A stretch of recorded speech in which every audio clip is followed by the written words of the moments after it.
Alors, ici, pour devenir la reine en ton royaume et dans ton royaume, il faut que tu apprennes à défendre ton territoire. De quelle façon? Eh bien, à mettre des limites. Alors, on va voir ensemble comment on fait. Bon, il y a deux cas de figure. Tu te rappelles, j'ai dû déjà te le dire dans les autres vidéos, que souvent, nous sommes dans les extrêmes. On a des stratégies vraiment extrêmes. Donc, je t'ai déjà parlé de l'open bar, c'est-à-dire celle qui est dans le moi fusionnel et qui est plutôt soumise. Et puis, il y a ce que j'appelle la tour, elle qui est plutôt rebelle et qui, voilà, qui est plutôt un moi séparé au point de vue psychologie. Donc, je vais tout d'abord te parler de l'open bar, celle que je connais le mieux parce que c'est mon profil, mais l'autre, je le connais bien aussi puisque j'ai de nombreuses personnes que j'ai accompagnées qui sont dans ce cas de figure. Alors, tout d'abord, comment on fait pour une personne qui ne sait pas mettre ses limites? Comment on fait? Eh bien, première chose, c'est de se poser et de réfléchir à chaque chose, situation ou relation qui pose problème pour vraiment faire un bilan. Et ça, c'est quand même la première étape la plus facile, puisque nous, comme nous sommes dans le mental, là où on se réfugie, donc là, ça a fait appel au mental. Donc, qu'est-ce que j'aimerais? Qu'est-ce que je veux? Qu'est-ce que je ne veux plus? Qu'est-ce que je ne veux pas? Ça permet de voir ses besoins et ses priorités. Donc, c'est bien de réfléchir avant, plutôt que tout d'un coup, l'autre arrive par surprise, nous fait ça ou cette situation. Et comme j'ai pas réfléchi, je laisse aller et après pour revenir dessus, c'est beaucoup plus difficile. D'accord? Donc première étape, se poser. Deuxième étape, c'est être à l'écoute de ses ressentis. Donc ressenti corporel, c'est-à-dire que si j'ai la gorge qui se serre, si je respire moins quand il me dit ça, heu, si j'ai mal au ventre à chaque fois que. Ça, c'est aussi un indice très important à écouter. C'est que vraiment, il y a des choses qui coincent, qui serrent, qui bloquent. C'est que ça nous donne qu'on est allé trop loin, soit dans ce qu'on a fait, donc par exemple dans du travail, ou soit dans ce qu'on reçoit, dans la relation ou dans ce qui nous arrive comme situation. D'accord? Donc, bien écouter son ressenti corporel qui va vous donner des indices. Troisième, c'est écouter ses émotions. Alors, souvent, c'est par le corps, que ça passe, mais aussi vous pouvez, si vous avez des difficultés à être dans votre ressenti, d'ailleurs, c'était, je pense à un jeune homme que j'ai accompagné, il me disait: «Ah oui, mais maintenant j'écoute mon ventre et il me donne quand même pas mal d'informations que je n'avais pas». Alors qu'il est très, très intelligent, mais très dans son mental. Et donc, pour les émotions, c'est souvent on a des indices corporels, mais si vous n'avez pas accès à ces ressentis, l'émotion, vous pouvez le voir aussi dans votre comportement. Si tout d'un coup vous mettez à être hyperactive, à faire plein de choses, vous pouvez un peu vous arrêter en disant: «Bon, qu'est-ce qui ne va pas?» Hein, d'arrêter un petit peu la machine. Donc si vous sentez stressée, anxieuse, que vous savez que c'est de l'anxiété, parce que vous commencez à vous connaître, vous avez quand même des repères, même s'ils ne sont pas vraiment corporels. Voilà, c'est pareil. Écoutez ces émotions, posez-vous et dites: «Oui, mais là, ça ne va pas, j'ai dépassé mes limites, je suis allée trop loin ou je l'ai laissé trop faire». C'est souvent avec soi-même, c'est-à-dire ce qu'on va faire ou comment on va être avec les autres ou dans le travail, dans le faire et dans l'être, mais aussi comment on reçoit. Donc les limites, c'est pour soi-même et pour les autres, d'accord? Et puis, il faut arrêter aussi, souvent les personnes se sentent coupables. «Oui, mais si je veux pas, et qu'est-ce qu'il va penser? Mais qu'est-ce qu'il va dire? Oui, mais il va faire la tête, oui, mais il va être mal ou elle va se sentir malheureuse», tout ça. Vous êtes, je ne sais pas si vous connaissez, donc j'allais dire, vous êtes responsable du message. Vous êtes responsable de vous-même et de votre bien-être. Vous n'êtes pas responsable de l'autre, comment il va le prendre. C'est-à-dire, vous connaissez peut-être, Jacques Salomé. Il dit que quand on est en relation, on n'est pas 2 mais 3. C'est-à-dire moi, l'autre et la relation. Et il la symbolise par une écharpe relationnelle.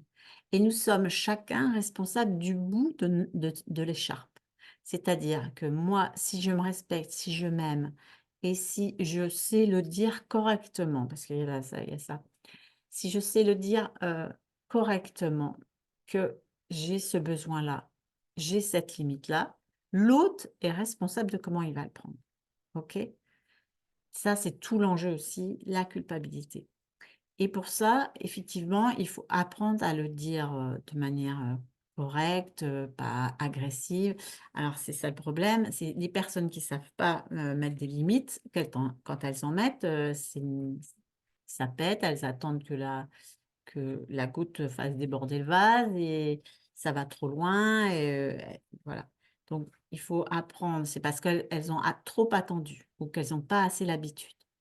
Donc c'est important pour vous de commencer par des petites choses et d'apprendre à les dire, avec gentillesse et c'est bien de le dire en dehors de la situation. Par exemple, oui, j'avais une dame que j'accompagnais, son mari regardait tout le temps les informations pendant qu'il mangeait à table et donc à chaque fois, il se prenait la tête à table, donc par rapport à ça. Donc je lui ai conseillé d'en parler en dehors de ces moments-là. Donc ça, c'est important et pour dire, tu vois, quand tu regardes les informations et qu'on mange, moi, j'aimerais bien autre chose et cetera. En plus, c'est pas il faut apprendre aussi, pas forcément à dire non, mais à dire, à proposer d'autres choses, une sorte de concession, voilà, pour que tout le monde, soit plus ou moins satisfait. C'est pas, devenir égoïste, c'est pas ça. C'est pour que tout le monde y trouve son compte. Donc si vous êtes clair, l'autre le sera. C'est pas seulement dans le message, parce que, je connais, une personne que j'ai accompagnée et qui devait faire passer, à sa compagne une nouvelle habitude et il avait beau discuter, discuter, discuter, que cette nouvelle habitude était saine et cetera. C'était pas par rapport à l'hygiène de vie. Et il avait beau discuter, mais que lui, à l'intérieur, il avait peur que de la réaction de l'autre. Il était pas confiant, donc il avait beau discuter, il n'y avait pas à discuter. C'était voilà, pour moi, c'est important de. À partir du moment où il s'est rendu compte que c'était très important pour lui, il a autorisé sa compagne à pas être très d'accord ou à réagir, pas terrible sur le coup. Mais après, c'est ça, si en face de vous, vous avez une personne qui vous aime, elle va comprendre et elle va voir que c'est important pour vous, que ça vous fait du bien et si ça vous fait du bien, vous serez plus ouvert, plus tendre, plus voilà, plus présente à l'autre.